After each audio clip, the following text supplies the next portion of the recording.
Yan na guys yung pangatlong video. Ayan, nag-tape ako sa clock signal 14 pins. Yan guys, 14 pins yan.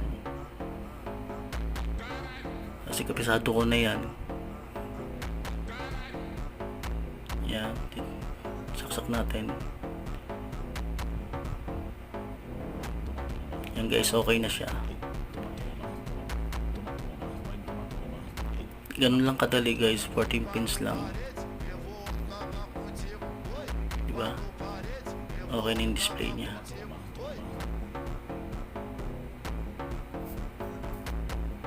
Alright, pera na.